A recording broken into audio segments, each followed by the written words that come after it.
정말 믿을 수 없는 일이 일어났습니다. 얼마 전 일본에서 한글에 대한 비밀 연구 자료가 발견되면서 많은 이들이 경악을 금치 못했다고 합니다. 충격적인 건 연구에 일본 정부가 가담했다는 사실이죠. 모든 것이 밝혀지자 결국 사람들은 분노했고 진실을 밝히라는 시위까지 일어났다고 합니다. 심지어 한저명한 교수는 용기를 내어 폭탄 발언을 했다고 하는데요. 高木俊夫さんの墓前におされるべきではないかというふうに 대체 무슨 일이 있었던 걸까요?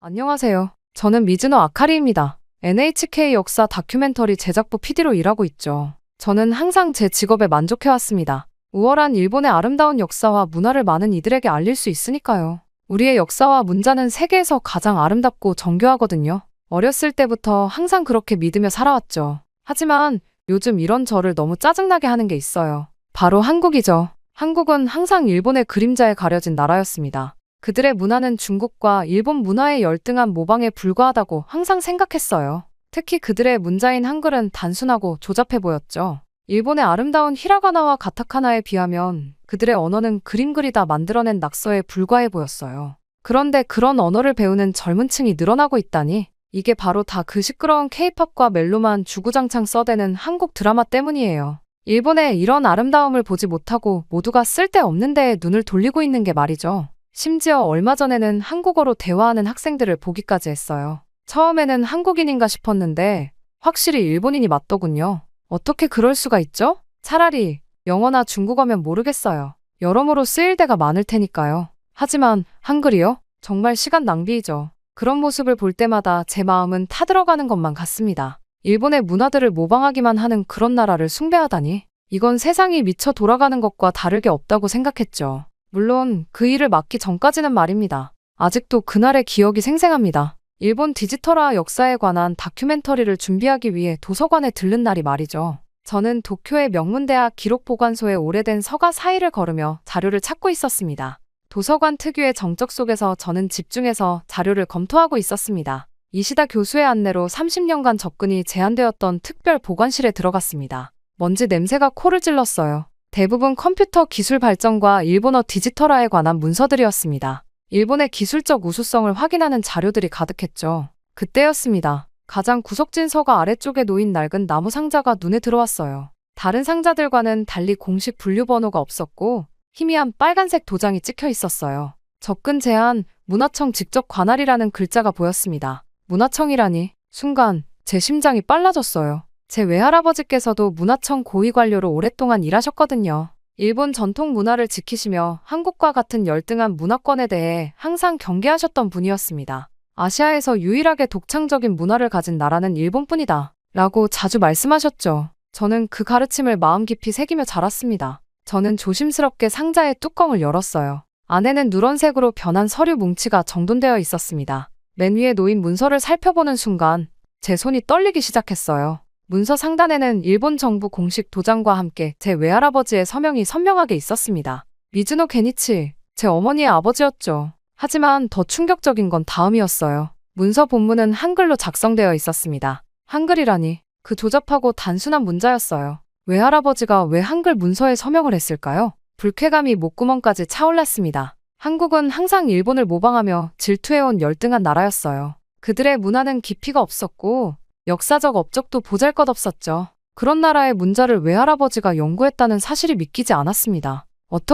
어떻게 이런 열등한 문자를 외할아버지가 연구할 수 있지? 이시다 교수는 이 문서가 80년대 말 일본 정부가 비밀리에 진행했던 컴퓨터 시대를 대비한 문자책의 효율성 연구와 관련이 있다고 했어요. 그 말을 듣는 순간 뭔가 큰 비밀이 이 상자 안에 숨겨져 있다는 직감이 들었습니다. 저는 모든 문서들을 복사해 가방에 넣었어요. 가슴속에는 불안과 혼란이 뒤섞였습니다. 외할아버지의 서명이 있는 한글 문서라니 이게 무슨 의미인지 그리고 왜 30년 동안이나 접근이 금지되었는지 알아내야만 했어요. 그리고 무엇보다 저는 한국이란 나라와 그들의 문자에 대한 진실이 무엇인지 확인하고 싶었습니다. 집으로 돌아온 저는 바로 한글 번역 작업에 착수했습니다. 다행히 인터넷에서 한글 번역 프로그램을 찾을 수 있었어요. 손떨림을 감출 수 없었죠. 평소라면 한국어를 번역할 이유조차 없었을 겁니다. 하지만 외할아버지의 서명이 담긴 이 문서는 무언가 중요한 내용을 담고 있을 테니까요. 번역 프로그램이 작동하기 시작했습니다. 문서의 내용이 하나둘씩 일본어로 변환되었어요. 첫 페이지를 읽자마자 저는 의자에서 일어날 수 없을 정도로 충격을 받았습니다. 디지털 시대 문자체계 효율성 비교 연구 최종 보고서. 이 문서는 1987년 일본 정부가 비밀리에 진행한 연구였어요. 컴퓨터 시대가 본격화되면서 다양한 문자체계가 디지털 환경에서 어떤 효율성을 가지는지 분석한 내용이었습니다. 영어, 일본어, 중국어, 그리고 한글까지 비교 연구했더군요. 심장이 빠르게 뛰었습니다. 눈앞에 펼쳐진 연구 결과표를 보며 숨이 막혔어요. 디지털 처리 속도, 저장 공간 효율성, 인공지능 학습 용이성 등 모든 지표에서 한글이 일본어를 포함한 다른 문자체계보다 압도적으로 우수했습니다. 이럴 수가. 말도 안 돼. 연구 결과에 따르면 한글은 디지털 환경에서 일본어보다 최소 3배 이상 효율적이었어요. 컴퓨터 프로그래밍과 인공지능 개발에 있어서도 한글의 논리적 구조가 압도적 우위를 보였다고 합니다. 그런 열등한 나라의 문자가 어떻게 우리 일본어보다 뛰어날 수 있죠? 이건 분명 실수가 있었을 거예요. 제 눈을 의심했습니다. 하지만 다음 페이지는 더 큰 충격이었어요. 외할아버지가 작성한 것으로 보이는 내부 메모였습니다. 한글의 디지털 우수성이 명백하게 입증되었음에도 불구하고 이 사실을 공개할 경우 한일 관계에 미칠 영향과 국가적 자존심 문제를 고려하여 본 연구 자료의 기밀 유지를 결정함.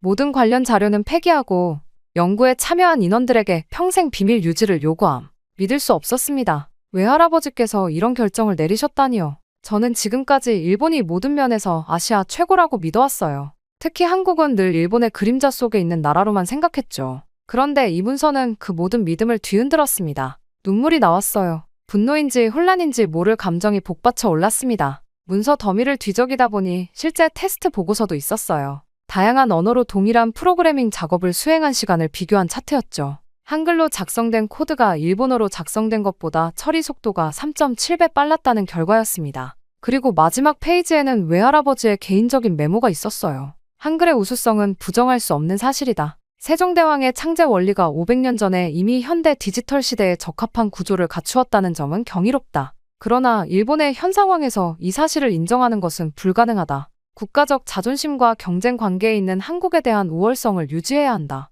저는 그 자리에 그대로 주저앉았습니다. 방금 읽은 내용이 진실이라면 제가 지금까지 믿어온 모든 것이 거짓이었다는 뜻이겠죠. 일본 정부가 한글의 우수성을 알고도 30년 넘게 숨겨왔다니요. 그것도 국가적 자존심과 한국에 대한 경쟁심 때문에 머리가 복잡했습니다. 이 사실을 어떻게 받아들여야 할지 혼란스러웠어요. 하지만 한 가지는 분명했죠. 이 문서들이 담고 있는 진실은 저 혼자만의 것이 아니었습니다. 30년 전 이 프로젝트에 참여했던 사람들이 아직 살아있을 거예요. 그들을 찾아가 진실을 확인해야 했습니다. 진실을 확인하기 위해 제가 가장 먼저 찾아간 곳은 어머니의 집이었습니다. 어머니는 외할아버지에 대해 가장 많이 알고 계실 테니까요. 게다가 이런 충격적인 사실을 혼자 감당하기에는 너무 무거웠어요. 어머니의 집은 도쿄 교외의 조용한 주택가에 있었습니다. 항상 깔끔하게 정돈된 일본식 정원이 눈에 들어왔어요. 문을 두드리자 어머니가 반갑게 맞아주셨죠. 어머니는 제 갑작스러운 방문에 놀라는 표정을 지으셨습니다. 저는 가방에서 문서 복사본을 꺼냈어요. 손이 떨렸습니다. 어떻게 설명해야 할지 막막했지만 진실은 말해야 했어요. 어머니께 도쿄대 기록보관소에서 외할아버지 관련 문서를 발견했다고 말씀드렸습니다. 어머니의 표정이 잠시 굳었어요. 아마 무언가 예감하셨던 것 같았습니다. 저는 발견한 문서와 그 내용에 대해 설명했어요. 한글의 디지털 우수성, 일본 정부의 은폐 결정, 그리고 외할아버지의 역할까지. 설명을 마치자 어머니의 얼굴이 창백해졌습니다. 잠시 침묵이 흘렀어요. 그리고 갑자기 어머니가 소리치셨죠. 외할아버지는 절대 그런 실수를 하지 않았을 거라고. 어머니의 목소리에는 분노와 두려움이 섞여 있었습니다. 어머니는 문서를 거칠게 잡아채셨어요. 이건 조작된 것이라고. 내가 모르는 게 있구나. 아버지는 일본 문화의 순수성을 지키기 위해 평생을 바치신 분이야. 아버지가 한국의 무언가가 일본보다 우수하다고 인정했을 리 없어. 차를 마시며 대화를 이어갔지만 어머니의 완강한 태도는 변하지 않았어요. 오히려 제가 이런 문서를 들고 왔다는 사실에 실망하신 듯했습니다. 이런 문서로 아버지의 명예를 훼손하지 마. 가문의 명예도 생각해야지. 가족의 명예. 그 말이 가슴에 와닿았습니다. 저는 미즈노 가문의 일원으로서 자부심을 가지고 살아왔어요. 외할아버지는 우리 가문의 자랑이었고 일본 문화 보존에 기여한 위대한 인물이었죠. 그런데 이 문서는 그 모든 이미지를 무너뜨릴 수 있었습니다. 집으로 돌아오는 길, 머릿속은 혼란스러웠어요. 한편으로는 객관적 증거가 눈앞에 있는데 어머니가 부정하는 것이 이해되지 않았습니다. 다른 한편으로는 가족의 명예와 자부심을 지키고 싶은 마음도 컸죠. 그날 밤 잠을 이루지 못했어요. 평생 제가 믿어왔던 일본의 우월성이 거짓일 수 있다는 사실과 외할아버지가 그 은폐에 관여했다는 사실 사이에서 갈등했습니다. 일본인으로서의 자부심과 진실을 추구하는 저널리스트로서의 소명 사이에서 괴로웠어요. 창밖을 바라보며 생각했습니다. 진실이 무엇이든 저는 그것을 마주해야 했어요. 설령 그것이 불편한 진실이라 할지라도 그것이 외할아버지가 정말로 원하셨을 일이라고 믿고 싶었습니다. 다음 날 아침 결심했어요. 더 많은 증거를 찾아야 했습니다. 이 비밀 프로젝트에 참여했던 다른 사람들을 찾아내야 했죠. 그들만이 진실을 말해줄 수 있을 테니까요. 문서에 적힌 이름들을 하나하나 조사했습니다. 대부분은 이미 고인이 되었거나 연락이 닿지 않았어요. 마지막 희망은 프로젝트 총괄 책임자였던 다카하시 쇼타로 교수였습니다. 은퇴 후 교토 근교의 조용한 마을에서 살고 있다는 정보를 얻었어요. 교토행 신칸센 안에서 창밖을 바라보며 생각에 잠겼습니다. 진실을 알게 된다면 제 인생이 어떻게 바뀔까요? 평생 믿어온 일본의 우월성이 무너진다면 제 정체성은 어떻게 될까요? 하지만 이제 돌아갈 수 없었어요. 교토에 도착해 렌터카를 빌려 산속 마을로 향했습니다. 다카하시 교수의 집은 대나무 숲으로 둘러싸인 전통 일본 가옥이었어요. 문을 두드리자 나이든 남성이 나왔습니다. 흰 머리에 깊은 주름이 있었지만 눈빛은 여전히 날카로웠죠. 다카하시 교수는 제 방문 목적을 듣자 잠시 침묵했습니다. 그의 표정에서 놀라움과 경계심, 그리고 이상하게도 안도감이 느껴졌어요.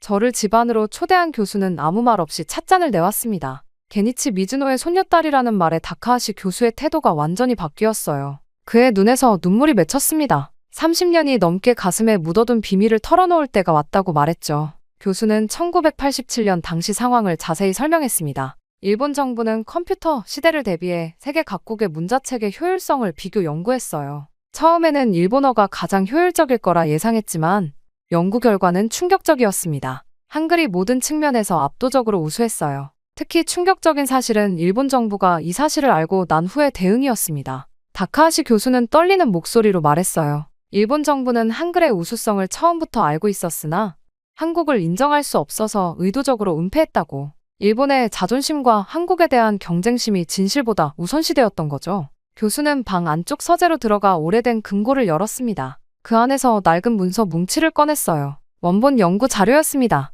교수는 이 자료를 폐기하라는 지시를 받았지만 연구자로서의 양심 때문에 몰래 보관해왔다고 했죠. 이건 당신 외할아버지에게도 큰 고민이었소. 미즈노 씨는 연구 결과를 공개해야 한다고 주장했지만 결국 정부의 압력에 굴복했어요. 그 후로 그는 이 일을 평생 후회했소. 교수의 말에 충격을 받았습니다. 외할아버지가 진실을 알리려 했다니 어머니의 말과는 완전히 달랐어요. 다카하시 교수는 외할아버지가 마지막까지 양심의 가책을 느꼈다고 했습니다. 당신의 외할아버지는 사망하기 직전에 나를 찾아왔소. 언젠가 이 진실이 밝혀질 날이 오면 제대로 알려달라고 부탁했지. 오늘이 바로 그날인 것 같군. 교수는 모든 연구 자료를 저에게 건네주었습니다. 디지털화되지 않은 원본 데이터, 실험 결과표, 회의록까지. 이제 부정할 수 없는 증거가 제 손에 있었어요. 교수의 진심 어린 후회와 고백은 제 내면을 강하게 흔들었습니다. 그가 말한 마지막 한마디가 제 가슴에 박혔어요. 진실은 결국 물과 같소. 아무리 막아도 새어나오게 되어 있지. 30년이 지났지만 이제라도 세상이 알아야 할 때가 온 것 같소. 교토를 떠나는 기차 안에서 교수가 준 자료들을 들여다보았습니다. 확실한 증거가 눈앞에 있었어요. 이제 제가 해야 할 일은 분명했습니다. 진실을 확인하고 그것을 어떻게 세상에 알릴지 결정하는 것. 그러나 먼저 제 자신의 편견과 마주해야 했어요. 한국과 한글에 대한 제 생각이 잘못되었다면 다른 무엇이 또 잘못되었을까요? 도쿄로 돌아오는 기차 안에서도 다카하시 교수의 말이 계속 머릿속을 맴돌았습니다. 30년 전 연구 결과가 정말 정확하다면 왜 일본 정부는 그토록 필사적으로 숨기려 했을까요? 한글이 정말 디지털 환경에서 일본어보다 효율적일 수 있을까요? 저는 누군가의 말이나 오래된 문서만으로는 확신할 수 없었어요. NHK 다큐멘터리 PD로서 직접 사실을 검증해야 했습니다. 집에 도착하자마자 계획을 세웠어요. 현대 기술로 다시 한번 한글과 일본어의 디지털 효율성을 비교해 보기로 했습니다. 대학 시절 친구인 나카무라 히로시에게 연락했어요. 그는 현재 도쿄공대에서 인공지능 언어 처리 연구를 하고 있었습니다. 프로젝트의 민감성을 고려해 모든 내용을 말하진 않았어요. 단지 다큐멘터리를 위한 연구라고만 설명했죠. 히로시의 연구실은 최첨단 장비로 가득했습니다. 저는 다카하시 교수에게 받은 1980년대 연구 방법론을 참고해 새로운 실험을 설계했어요. 같은 내용의 텍스트를 일본어와 한글로 준비하고 컴퓨터 프로세싱 속도, 메모리 사용량, 인공지능 학습 효율성 등을 측정했습니다. 첫 번째 테스트는 텍스트 인식 속도였어요. 동일한 내용을 담은 일본어와 한글 문서를 스캔해 디지털화하는 시간을 측정했습니다. 결과는 놀라웠어요. 한글 문서가 일본어보다 평균 2.8배 빠르게 처리되었습니다. 두 번째 테스트는 저장 공간 효율성이었어요. 같은 내용을 담은 텍스트 파일의 크기를 비교했습니다. 한글 파일이 일본어 파일보다 약 3.1배 작았어요. 이는 한글의 구조적 효율성 때문이었습니다. 세 번째 테스트는 가장 충격적이었어요. 인공지능이 언어를 학습하는 속도와 정확성을 비교했습니다. 똑같은 AI 알고리즘에 일본어와 한글을 학습시켰죠. 한글을 학습한 AI는 일본어를 학습한 AI보다 학습 속도가 3.7배 빨랐고 정확도도 훨씬 높았습니다. 마지막으로 프로그래밍 언어와의 호환성을 테스트했어요. 컴퓨터 프로그래밍에서 한글과 일본어를 사용했을 때의 효율성을 비교했습니다. 한글로 작성된 코드가 일본어로 작성된 코드보다 처리 속도가 3.5배 빨랐고 오류율도 현저히 낮았어요. 실험 결과를 종합했을 때 한글은 디지털 환경에서 일본어보다 평균 3.3배 효율적이었습니다. 이는 30년 전 연구 결과와 거의 일치했어요. 다카하시 교수의 말이 사실이었던 겁니다. 결과를 확인하면서 제 손이 떨렸어요. 이건 단순한 효율성의 문제가 아니었습니다. 저의 정체성, 일본인으로서의 자부심, 그리고 평생 배워온 한국에 대한 편견까지 흔들리는 순간이었어요.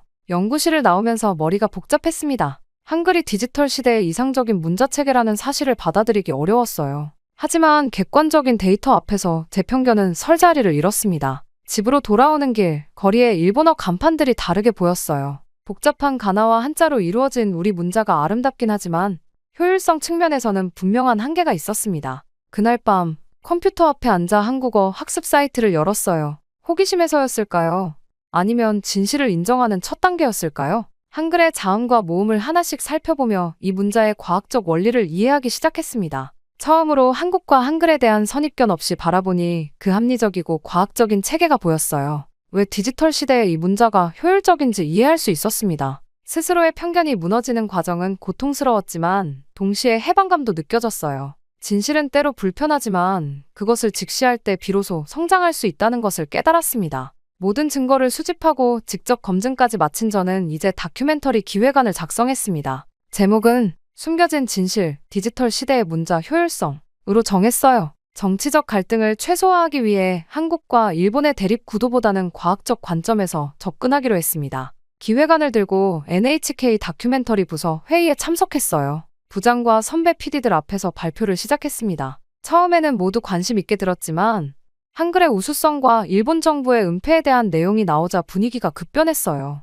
다나카 부장의 얼굴이 굳어졌습니다. 마지막 슬라이드를 넘기자 회의실은 침묵에 빠졌어요. 잠시 후 부장이 말했습니다. 이런 민감한 내용은 방송하기 어렵다고. 특히 정부 비판으로 해석될 수 있는 부분은 NHK의 입장에서 위험하다는 이유였어요. 다른 선배 PD들도 비슷한 의견이었습니다. 방송 규정상 정치적 중립성을 지켜야 하고 한일 관계가 예민한 시기에 이런 다큐멘터리는 외교적 문제를 일으킬 수 있다는 우려였어요. 심지어 일부는 자료의 신뢰성까지 의심했습니다. 저는 모든 증거와 검증 결과를 제시했지만 회의 결론은 보류였어요. 사실상 거절이었습니다. 사무실로 돌아와 쓰레기통에 기획안을 던졌어요. 분노와 좌절감이 밀려왔습니다. 다음 날 다나카 부장이 저를 따로 불렀어요. 그는 조용한 목소리로 말했습니다. 내용이 사실이라 해도 지금 일본 사회는 받아들일 준비가 되어 있지 않다고. 그리고 놀랍게도 제 외할아버지와 함께 일했던 경험을 언급했어요. 미즈노 게니치도 비슷한 고민을 했었다며 때로는 진실을 위해 전략적으로 행동해야 한다고 조언했습니다.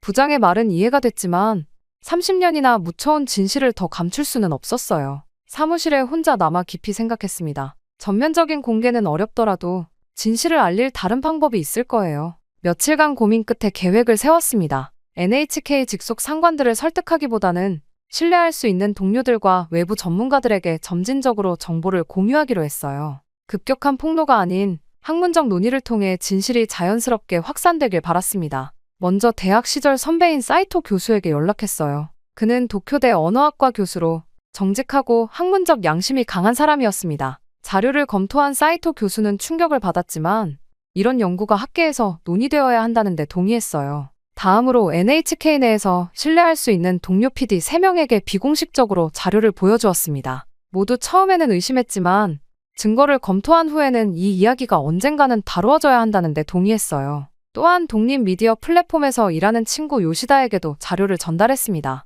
그녀는 한일 관계에 관심이 많은 저널리스트였어요. 요시다는 자료를 바탕으로 심층 기사를 준비하겠다고 약속했습니다. 이렇게 신중하게 정보를 공유하며 진실이 점진적으로 퍼져나가길 기다렸어요. 급격한 공개보다는 사회가 받아들일 수 있는 속도로 진실이 알려지기를 원했습니다. 때로는 폭풍처럼 갑자기 밀려오는 진실보다 서서히 스며드는 물방울이 단단한 바위도 뚫을 수 있다고 믿었어요. 방송국의 반대와 압력에 직면했지만 저는 진실을 묻어서는 안 된다는 소신을 지켰습니다. 그것이 외할아버지가 진정으로 원했던 바라고 믿었고 언젠가 일본 사회가 이 진실을 받아들일 준비가 되었을 때 공식적인 다큐멘터리로 제작할 기회가 올 거라고 기대했어요. 6개월이 지났습니다. 처음에는 아무 변화도 없는 것 같았어요. 하지만 서서히 물결이 일기 시작했습니다. 사이토 교수의 언어학 세미나에서 디지털 시대 문자체계의 효율성이란 주제로 학술 토론이 열렸어요. 학계에서 조용히 한글의 디지털 우수성에 관한 논의가 시작된 겁니다. 한 달 후,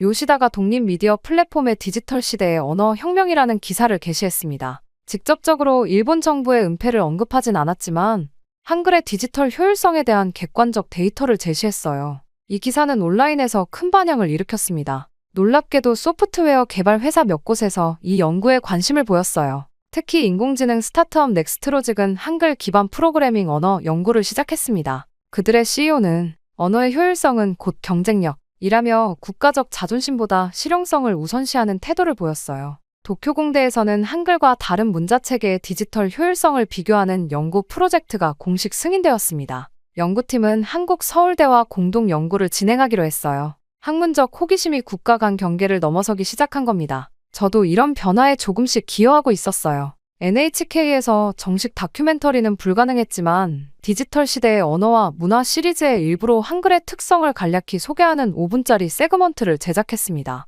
직접적인 비교는 피했지만 시청자들이 스스로 생각할 기회를 제공했어요. 그러던 어느 날 어머니에게서 전화가 왔습니다. 만나자고 하셨어요. 지난 대화 이후 서로 연락을 끊고 지냈기에 긴장되었습니다. 약속 장소인 교회 찻집에 도착하자 어머니가 이미 와 계셨어요. 얼굴에는 피곤함이 가득했습니다. 어머니는 서류 한 뭉치를 내밀었어요. 외할아버지의 일기장이었습니다. 어머니는 저희 논쟁 이후 궁금증에 집 다락방을 뒤졌고 외할아버지가 남긴 일기를 발견했다고 했어요. 거기엔 한글 연구 프로젝트와 그 결과를 은폐해야 했던 갈등이 상세히 기록되어 있었습니다. 외할아버지는 일기에서 한글의 과학적 우수성을 인정하면서도 국가적 지시에 따를 수밖에 없었던 자신의 괴로움을 토로하셨어요. 특히 마지막 페이지에는 언젠가 이 진실이 세상에 알려지길 바란다 라는 문장이 있었습니다. 어머니의 눈에 눈물이 고였어요. 아버지가 평생 괴로워했던 진실을 이제야 알게 되었다고 했습니다. 그리고 제가 그 진실을 찾아내고 신중하게 알리려 노력하는 모습을 멀리서 지켜봤다고 고백했어요. 아카리, 내가 옳았어. 진실은 아무리 불편해도 마주해야 하는 거야. 아버지도 그걸 원하셨을 거야. 어머니와 저는 오랜 시간 대화했습니다. 가족의 자부심과 진실 사이에서 어떻게 균형을 찾을지, 이 이야기가 어떻게 더 넓은 세상에 알려져야 할지 함께 고민했어요. 그날 우리는 단순히 화해를 넘어 더 깊은 이해에 도달했습니다. 시간이 흐르면서 변화는 더 커졌어요. 일본 국내 AI 경쟁력 강화를 위한 정부 태스크포스에서는 한글 알고리즘 연구의 필요성이 공식 논의되었습니다. 몇몇 대기업은 이미 내부적으로 한글 기반 프로그래밍 도구를 실험 중이라는 소식도 들렸어요. 이런 변화들은 모두 급격하지 않고 점진적이었습니다. 마치 모래시계의 모래알처럼 하나씩 쌓여가는 진실. 저는 이것이 가장 건강한 방식이라고 믿었어요. 사회가 스스로 준비될 때까지 기다리는 지혜가 필요했습니다. 첫 변화의 신호는 1년 후에 나타났습니다. 일본 교육부가 발표한 미래 디지털 교육 혁신안에는 놀라운 내용이 포함되어 있었어요. 특별 연구 학교들에서 디지털 시대 언어체계의 이해라는 실험적 커리큘럼을 도입한다는 내용이었습니다.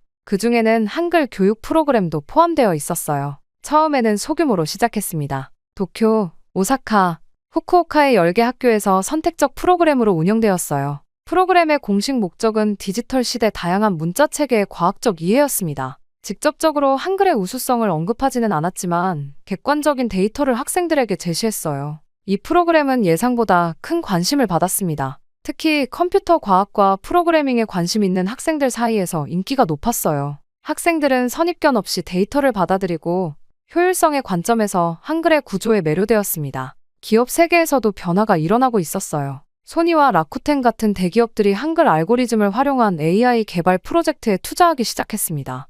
라쿠텐의 CEO는 국가적 자존심보다 기술적 효율성이 우선 이라는 파격적인 발언을 해 화제가 되기도 했어요. 가장 놀라운 변화는 NHK에서 일어났습니다. 2년이 지난 후 다나카 부장이 저를 불러 새로운 프로젝트를 제안했어요. 디지털 시대의 문자 혁명이라는 제목의 특별 다큐멘터리 시리즈였습니다. 이번에는 한글의 디지털 효율성과 일본 정부의 연구까지 모두 다룰 수 있다고 했어요. 부장은 사회 분위기가 변했다고 설명했습니다. 이제는 이런 내용을 다룰 준비가 되었다는 거였어요. 저는 기쁘게 이 프로젝트를 맡았습니다. 외할아버지가 바라던 진실이 마침내 빛을 볼 수 있게 된 순간이었어요. 다큐멘터리 제작 과정에서 저는 한국을 직접 방문했습니다. 처음으로 편견 없이 한국 문화와 역사를 바라볼 수 있었어요. 그들의 문자뿐만 아니라 문화적 성취에도 깊은 인상을 받았습니다. 이전에 저였다면 결코 인정하지 않았을 것들이었죠. 다큐멘터리는 많은 사람들의 관심 속에 방영되었어요. 시청률은 기대 이상이었고 후속 토론 프로그램까지 편성되었습니다. 일본 사회는 생각보다 이 진실을 성숙하게 받아들였어요. 물론 반발도 있었지만 대부분은 실용적인 관점에서 이 사실을 인정했습니다. 교육부의 실험적 프로그램은 3년 후 50개 학교로 확대되었고 일부 대학에서는 한글 기반 프로그래밍 과정이 정규 커리큘럼으로 채택되었어요. 일본 사회는 국가적 자존심보다 현실적 효율성과 과학적 진실을 선택하며 점진적으로 변화하고 있었습니다. 저 역시 많이 변했어요. 한국을 열등한 나라로 여기던 편견에서 벗어나 일본과 한국의 역사를 있는 그대로 바라보게 되었습니다. 두 나라가 서로 배우고 협력할 때 더 큰 발전이 가능하다는 것을 깨달았어요. 외할아버지의 일기를 출판하자는 어머니의 제안으로 우리는 미즈노 게니치, 숨겨진 진실과의 싸움이라는 책을 펴냈습니다. 이 책은 외할아버지의 내적 갈등과 양심의 목소리를 담아냈고 많은 독자들에게 감동을 주었어요. NHK 특별 다큐멘터리의 마지막 장면, 제가 카메라를 바라보며 말합니다. 저는 한국을 오랫동안 무시해왔습니다. 하지만 진실은 결국 우리를 변화시키고 좋은 것은 강요하지 않아도 선택받습니다. 역사를 바꾸는 힘은 결국 진실 그 자체입니다. 카메라가 멀어지고 도쿄 밤하늘에 빛나는 별들이 화면을 채웁니다. 세상은 변하고 있었어요. 그리고 그 변화는 작은 진실의 씨앗에서 시작되었습니다. 믿기 힘든 일이 벌어졌습니다. 그동안 이민 노동자들이 미국에서 당해왔던 불공정한 대우들이 폭로되었다고 합니다. 놀라운 건 이 문제를 밝혀낸 인물이 미국 명문대 교수도 변호사도 아닌 단 16살의 한 한국계 소년이라는 점이죠. 심지어 이 사건이 백악관까지 보고되면서 미국 대통령이 직접 그를 초청했다고 합니다. 현재 워싱턴에서는 이 소년이 경제 개혁을 주도할 가능성까지 거론되고 있는데요. 대체 무슨 일이 있었던 걸까요? 안녕하세요. 저는 에릭윤이라고 합니다. 미국의 평범한 한국계 미국인이죠. 저는 매일 새벽 4시에 일어납니다. 아버지가 청소하시는 맨해튼 고급 빌딩에서 저는 이미 청소도구를 들고 있어요. 저희 아버지는 52세의 한국계 이민자예요. 20년 넘게 이 빌딩에서 청소부로 일하고 계시죠. 아버지는 항상 자랑스럽게 말씀하세요. 내 아들은 나와 달라. 에릭은 대학에 갈 거야. 화장실 바닥을 닦으면서 창문 너머로 뉴욕의 해가 떠오르는 모습을 봅니다. 같은 또래 아이들은 아직 자고 있겠죠. 하지만 저에겐 선택권이 없어요. 아버지를 돕고 10살 여동생 소피의 학비를 위해 이 일을 해야 합니다. 미국에 아무리 다양한 인종이 많다지만 여전히 아시아인들에게 기회는 많지 않으니까요.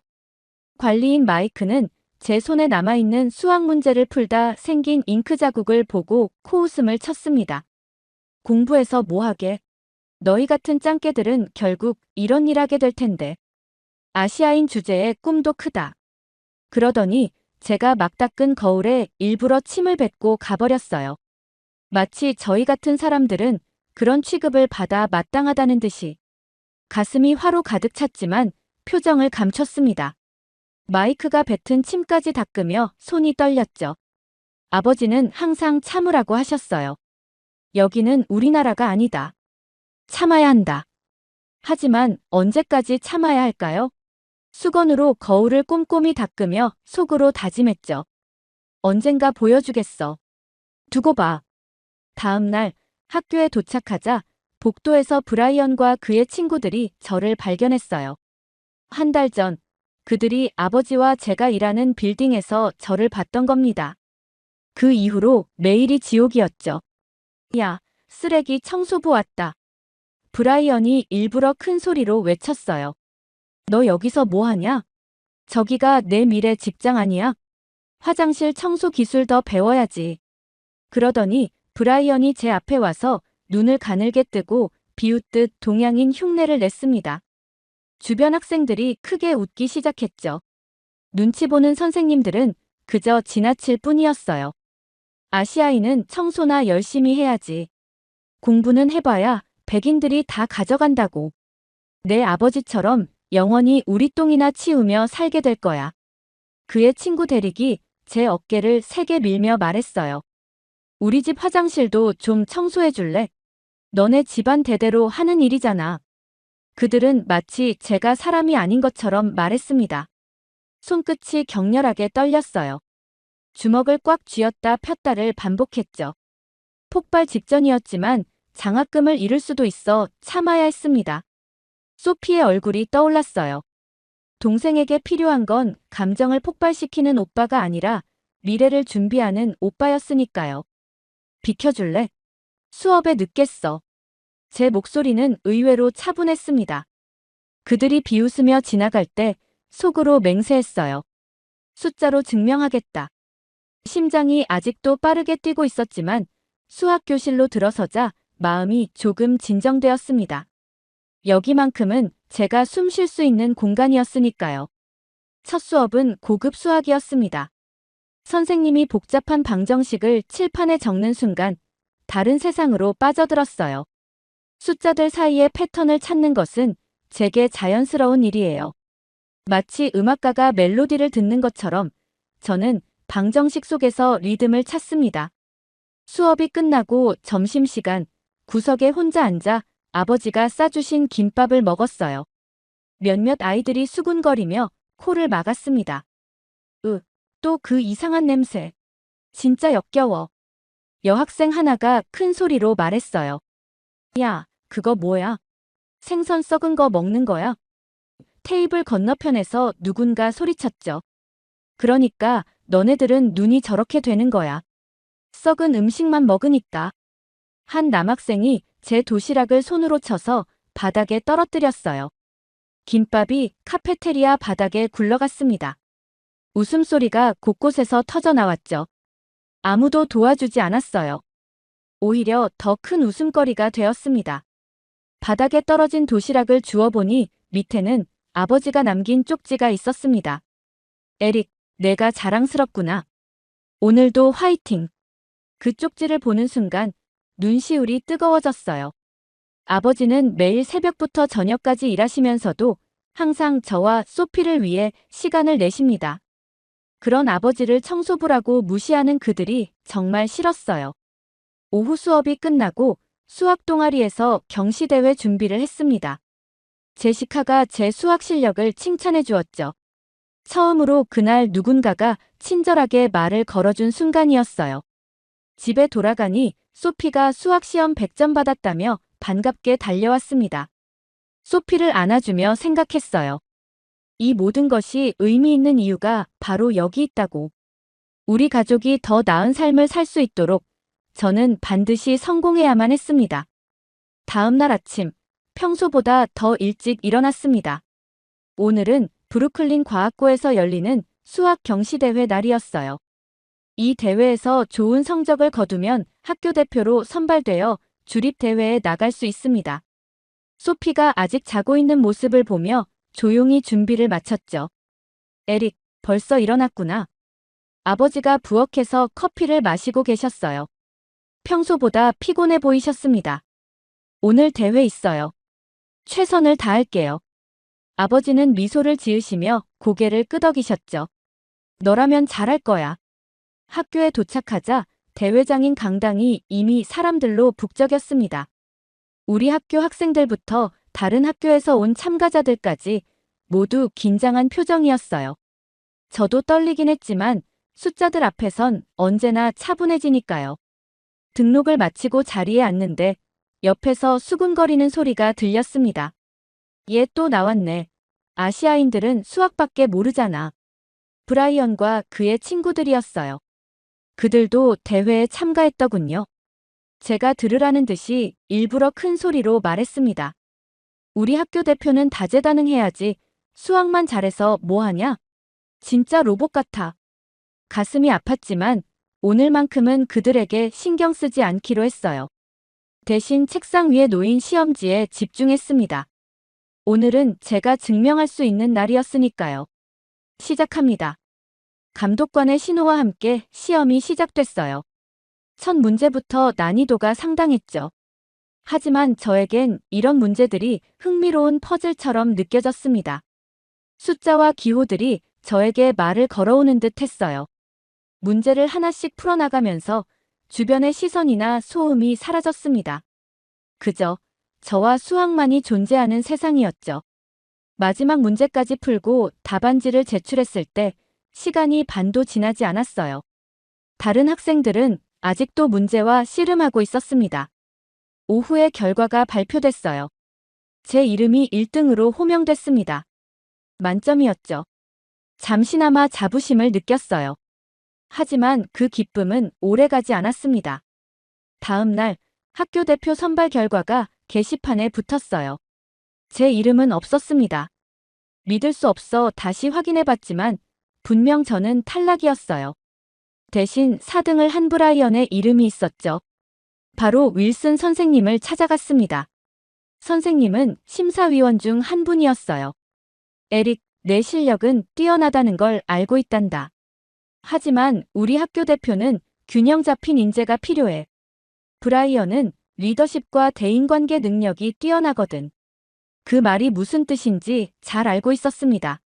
아무리 뛰어나도 아시아계 이민자 청소부의 아들은 학교의 얼굴이 될 수 없다는 거죠.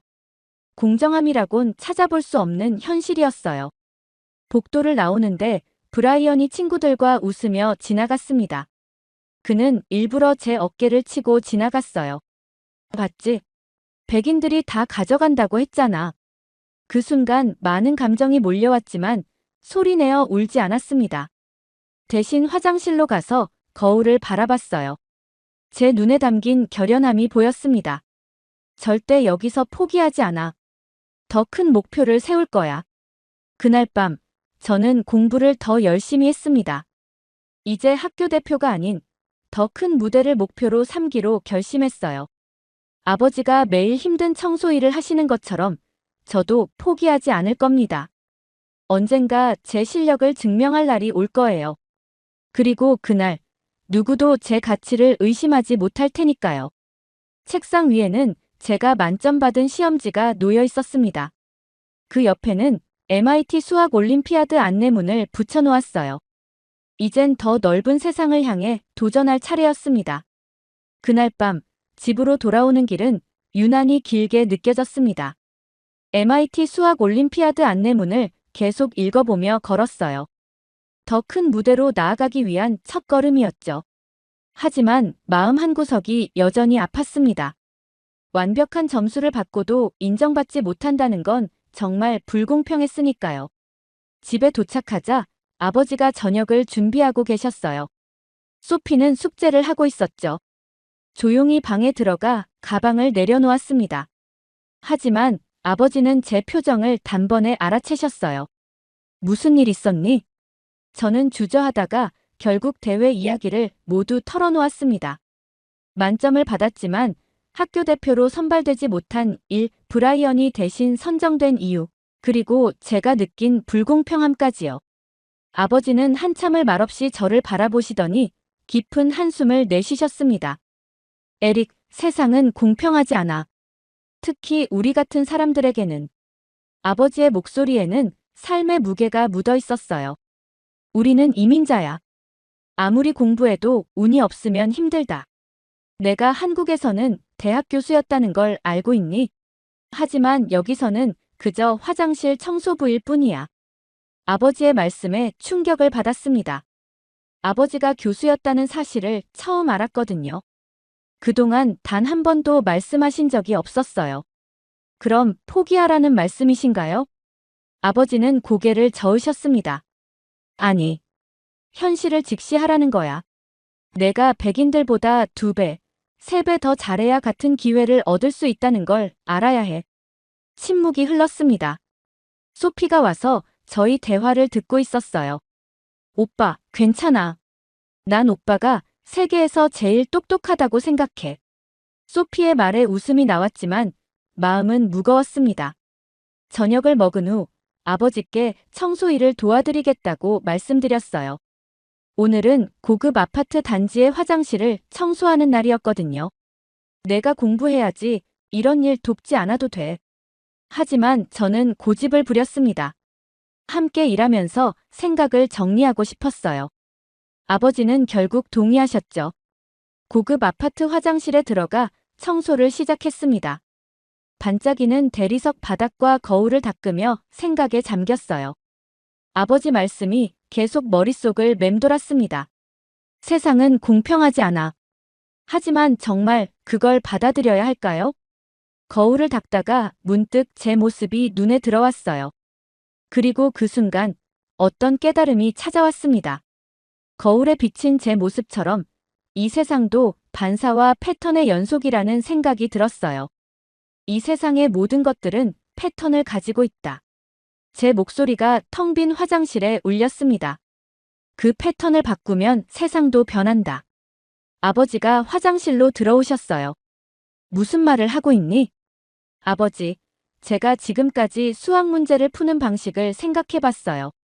무작위로 보이는 숫자들 속에서도 항상 패턴이 있었죠. 그리고 그 패턴을 찾으면 문제가 풀렸어요. 아버지는 조용히 들으셨습니다. 세상도 마찬가지라고 생각해요. 공평하지 않은 것처럼 보이지만 그 안에는 패턴이 있어요. 그리고 그 패턴을 이해하고 바꿀 수 있다면 우리도 변할 수 있지 않을까요? 아버지의 눈에 뭔가 달라진 표정이 보였어요. 걱정과 자부심이 섞인 표정이었죠. 내가 맞을지도 모르겠구나. 하지만 조심해라. 세상의 패턴을 바꾸려는 사람들은 종종 세상에 맞서 싸워야 하니까. 그날 밤, 저는 더 확고한 결심을 했습니다.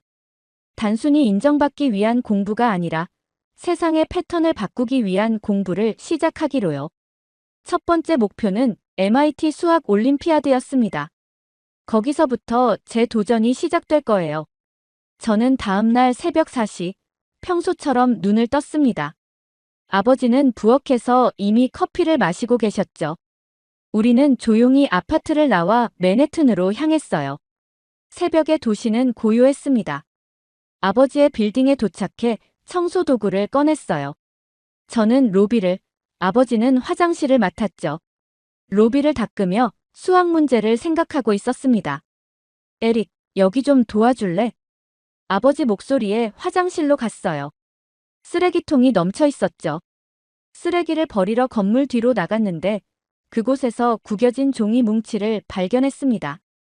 보통은 그냥 지나쳤겠지만 종이에 적힌 수식이 눈에 들어왔어요. 종이를 펼쳐보니 수학 논문이었습니다. 복잡한 방정식과 증명들이 빼곡했죠. 이건 고등학교 수준을 훨씬 넘어서는 내용이었어요. 가슴이 빠르게 뛰었습니다. 청소를 마치고 학교에 가는 내내 그 논문이 생각났어요. 수업 시간에도 집중할 수 없었죠. 방과 후 도서관에 앉아 논문을 분석했습니다. 처음에는 이해하기 어려웠지만 점차 패턴이 보이기 시작했어요. 이 방법이라면 훨씬 효율적으로 풀 수 있겠는데 논문은 완성되지 않았지만 놀라운 가능성을 보여줬습니다. 며칠 동안 저는 논문에 푹 빠져 살았어요. 어느 날 도서관에서 연구하고 있을 때 누군가 제 어깨를 두드렸습니다. 흥미로운 연구를 하고 있군요. 혹시 이 논문을 이해하고 있나요? 백발의 노신사가 서 있었어요. 조금 망설였지만 그의 진지한 눈빛에 용기를 얻었습니다. 네, 조금씩 이해하고 있어요. 여기 다변수 함수의 극한값 접근 방식이 독특해서요. 이 부분은 증명이 불완전한데 제가 다른 방식으로 접근하면. 노신사는 놀란 표정으로 제 설명을 들었어요. 내 이름은 리처드 콜먼이야. MIT 수학과 교수지. 그리고 방금 자네가 설명한 건 내가 한 달 전에 포기한 연구야. 심장이 쿵쾅거렸습니다. 이 논문이 콜먼 교수의 것이라니. 죄송해요. 쓰레기통 근처에서 발견해서 콜먼 교수는 손을 들어 제 사과를 막았죠. 사과할 필요 없어. 오히려 고마워해야겠군. 내가 막혔던 부분을 자네가 새로운 관점으로 접근하고 있으니. 교수님은 의자에 앉아 물었습니다. 자네 이름이 뭔가? 에릭 윤입니다. 에릭, 자네는 특별한 재능을 가지고 있어. 다음 달에 MIT 수학 올림피아드가 열리는데 내가 개인 지도를 해줄 수 있어. 순간 말문이 막혔어요. 이런 기회가 제게 온다니 믿기지 않았습니다. 하지만 저는 그냥 청소부의 아들인데요. 콜먼 교수의 눈빛이 날카로워졌어요. 수학은 신분이나 배경을 묻지 않아. 오직 진리만 보지. 자네의 머릿속에 있는 것이 중요한 거야. 눈시울이 뜨거워졌습니다. 학교에서의 모든 차별이 떠올랐지만 눈앞의 기회가 더 크게 다가왔어요. 감사합니다, 교수님. 최선을 다하겠습니다. 그날 밤 집으로 걸어가며 별들을 바라봤습니다. 쓰레기통에서 발견한 구겨진 종이가 제 인생을 바꿀 열쇠가 될 줄은 누가 알았을까요? 이제 저는 단순히 청소부의 아들이 아니었어요. 패턴을 발견하고 세상을 바꿀 준비가 된 수학자였습니다. 콜먼 교수의 지도는 제 삶을 완전히 바꿔놓았습니다. 매일 오후 교수님의 연구실에서 수학의 새로운 세계를 만났죠. 처음에는 어려웠지만 점점 새로운 개념들이 제 것이 되어갔어요. 그렇게 한 달이 흐른 뒤 MIT 전국 수학 경시대회 날이 왔습니다. 보스턴 캠퍼스는 전국 각지에서 모인 학생들로 붐볐어요. 접수대에서 이름표를 받으며 주변을 살폈습니다. 대부분 명문 사립학교 학생들이었죠. 고급 옷을 입은 그들 사이에서 저는 눈에 띄게 달랐습니다. 브루클린 공립고등학교. 여기는 보통 프랩스쿨 학생들만 오는데. 접수 담당자의 말에 얼굴이 화끈거렸어요. 대회장으로 향하는 길, 몇몇 참가자들이 저를 힐끗거리며 속삭였습니다. 저 해봐. 아시아인은 계산기나 다름없다니까. 이민자들은 기계적으로 암기해서 여기 오는 거야. 가슴속에서 분노가 일었지만 깊게 숨을 들이마셨어요. 콜먼 교수님이 항상 말씀하셨죠. 감정에 휘둘리지 마. 수학은 감정이 아닌 논리야. 대회장에 들어서자 긴장감이 감돌았습니다. 300명의 참가자들이 각자의 자리에 앉아 있었어요. 저는 배정된 21번 자리로 가서 앉았죠. 옆자리 학생이 저를 쳐다보며 코웃음을 쳤습니다. 여기까지 왔으니 잘했네. 하지만 이건 암기로 풀 수 있는 문제들이 아니야. 대답하지 않고 책상 위를 정리했어요. 감독관이 시험지를 나눠주기 시작했습니다. 심장이 빠르게 뛰었죠. 이 순간을 위해 얼마나 준비했는지, 얼마나 많은 밤을 지새웠는지 떠올랐습니다. 시작합니다. 감독관의 신호와 함께 시험이 시작됐어요. 시험지를 펼치자마자 신문제가 눈에 들어왔습니다. 숫자와 기호들이 저에게 말을 걸어오는 듯 했어요. 첫 번째 문제부터 난이도가 상당했지만 차분하게 풀기 시작했습니다. 문제들은 고차원 방정식과 위상수학, 복소수 해석 등 다양한 영역을 다루고 있었어요. 하지만 콜먼 교수님과 함께 연습했던 것들이었죠. 두 번째, 세 번째 문제로 넘어가면서 점점 속도가 붙었습니다. 시험 시작 후 30분, 주변을 보니 대부분 학생들이 아직 첫 문제들과 씨름하고 있었어요. 저는 이미 5번째 문제를 풀고 있었죠. 6번째 문제를 풀던 중 갑자기 앞서 푼 4번째 문제에 실수가 있었다는 것을 깨달았습니다. 잠깐 4번 문제. 적분 경계가 잘못됐어. 서둘러 돌아가 검토했어요. 실수를 발견하고 빠르게 수정했습니다. 문제의 패턴을 다시 분석하며 새로운 접근법을 찾았죠. 나머지 문제들도 차근차근 풀어나갔습니다. 시험 시작 후 1시간 20분, 마지막 문제까지 모두 풀고 답안지를 제출했어요. 감독관이 놀란 표정으로 말했습니다. 벌써 다 풀었나요? 아직 40분이나 남았는데. 고개를 끄덕이며 자리에서 일어났습니다. 다른 참가자들이 놀란 눈으로 저를 쳐다봤어요. 아까 코웃음 치던 옆자리 학생은 믿을 수 없다는 표정이었죠. 결과는 오후에 발표됐습니다. 긴장한 채로 발표를 기다렸어요. 콜먼 교수님이 내 어깨를 토닥이셨죠. 내가 어떤 결과를 받든 자랑스럽다. 대회위원장이 단상에 올라 말했습니다. 올해 MIT 수학 올림피아드 우승자를 발표하겠습니다. 만점을 받은 유일한 학생. 브루클린 공립고등학교의 에릭 윤 학생입니다. 순간 귀를 의심했어요. 제 이름이 호명됐다니. 떨리는 다리로 단상에 올라갔습니다. 박수 소리가 멀게 들렸어요. 트로피를 받으며 가슴이 벅차올랐습니다. 기자들이 인터뷰를 요청했지만 저는 간결하게 말했어요. 결국 숫자가 진실을 말해줍니다. 그날 밤 트로피를 안고 집으로 돌아왔습니다. 아버지와 소피가 현관에서 기다리고 있었어요. 소피가 달려와 안겼죠. 오빠, 정말 해냈구나. 아버지의 눈에는 눈물이 고여 있었습니다. 그 순간 깨달았어요. 제가 깨트린 건 단순한 수학 문제가 아니라 오랫동안 저를 가두고 있던 편견의 벽이었습니다. MIT 수학 올림피아드 우승 이후 일주일간 우리 가족의 삶은 달라졌습니다. 지역신문에 제 이야기가 실렸고 학교에서는 축하 행사를 열어줬어요. 브라이언과 그의 친구들조차 더 이상 저를 놀리지 않았죠. 아버지는 매일 출근하기 전 트로피를 닦으시며 자랑스러워 하셨습니다. 그러나 행복은 오래가지 않았습니다.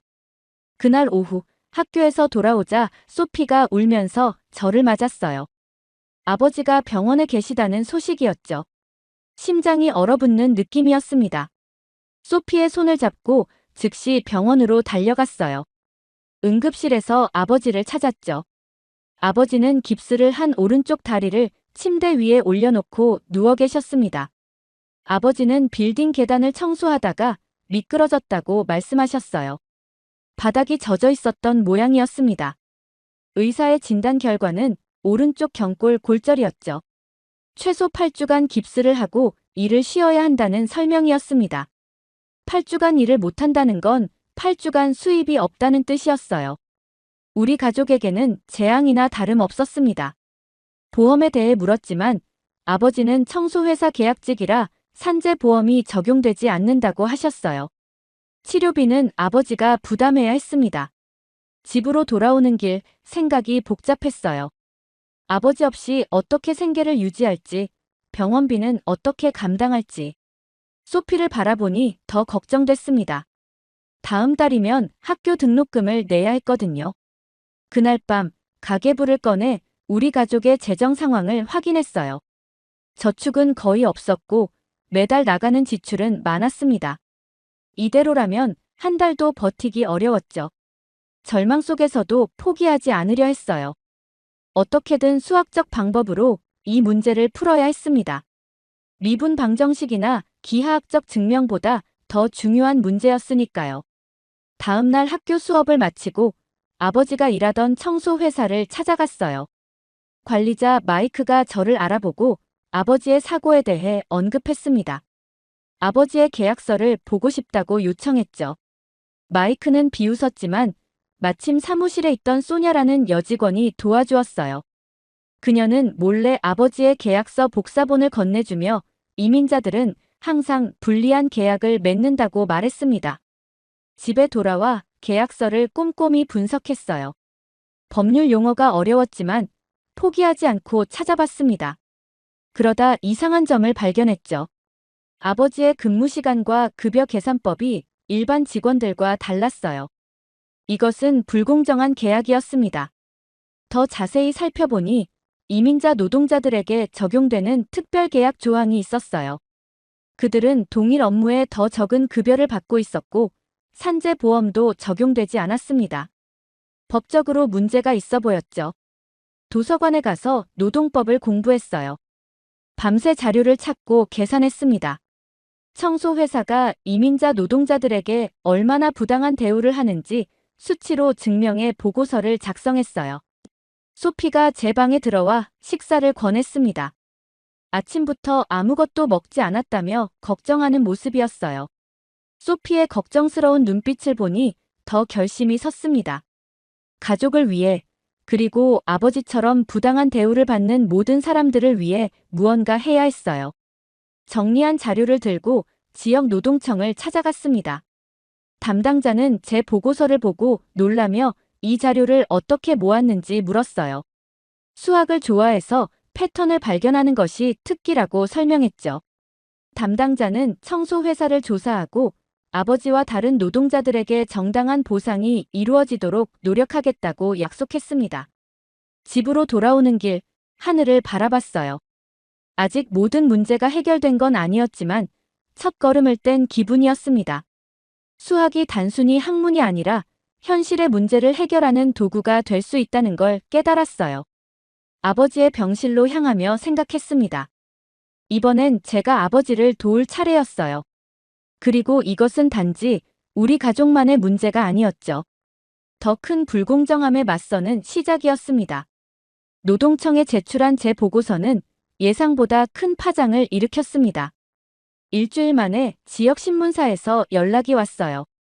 MIT 수학 올림피아드 우승자가 이민자 노동자들의 불공정한 임금 체계를 밝혀냈다는 기사를 쓰고 싶다는 내용이었죠.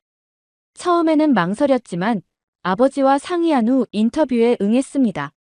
기사가 나간 다음 날 지역 뉴스에서도 이 사건을 다뤘어요. 16세 수학 영재, 수식으로 사회 불평등 증명하다라는 제목이었습니다. 청소회사는 즉각 조사를 받게 되었고 벌금을 내고 임금 체계를 개선하라는 명령을 받았죠. 아버지와 다른 노동자들에게는 밀린 임금과 보상금이 지급되었어요. 한 달 후 워싱턴 포스트지에서 제 이야기를 전국적으로 보도했습니다. 아시아계 청소부의 아들, 수학으로 이민자 노동자의 권리를 되찾다라는 헤드라인이었어요. 그리고 다음 날 백악관에서 전화가 왔습니다. 대통령이 청년혁신가 초청 행사에 저를 초대한다는 내용이었죠. 워싱턴 D.C. 로 가는 비행기에서 창밖을 바라보며 생각에 잠겼습니다. 단 몇 개월 전만 해도 저는 빌딩 화장실을 청소하던 소년이었어요. 이제는 백악관으로 향하고 있었죠. 백악관에 도착한 날 웅장한 건물 앞에 서니 현실감이 없었습니다. 행사장에는 다양한 분야의 청년 혁신가들이 모여 있었어요. 대통령이 입장했을 때 모두가 기립했습니다. 대통령과의 대화에서 그는 제가 어떻게 급여 시스템의 불공정성을 발견했는지 물었고 놀랍게도 제 의견을 구했어요. 이런 시스템적 불평등을 해결하기 위해 어떤 정책이 필요하다고 생각하나? 준비되지 않은 질문이었지만 지난 몇 주간 고민했던 생각들이 자연스럽게 나왔습니다. 이민 노동자와 빈곤층을 위한 새로운 급여 체계 개혁이 필요합니다. 현재 시스템은 교육 수준과 언어 능력에 따라 불공정하게 설계되어 있어요. 제 설명을 들으며 대통령은 진지하게 고개를 끄덕였어요. 수학은 단순한 숫자가 아닙니다. 불공정함을 해결하는 도구입니다. 방정식과 데이터를 통해 우리는 보이지 않는 불평등을 명확하게 드러낼 수 있어요. 대통령은 제 제안에 깊은 관심을 보였고 행사가 끝난 후 경제자문단을 소개해 주었습니다. 그는 제 아이디어를 경제 정책에 반영할 것을 약속했어요. 워싱턴을 떠나기 전 국회의사당 앞에 서서 사진을 찍었습니다. 문득 아버지의 말씀이 떠올랐어요.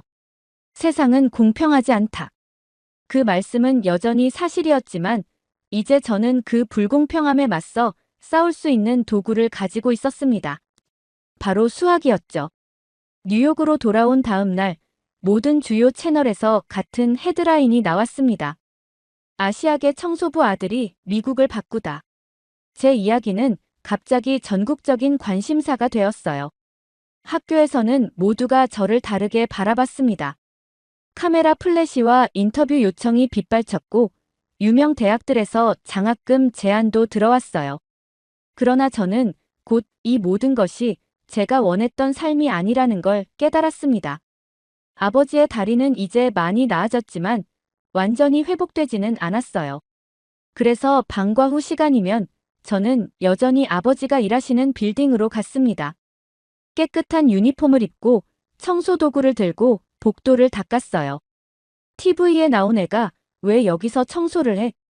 건물 관리인이 놀라워했지만 저는 당당했습니다.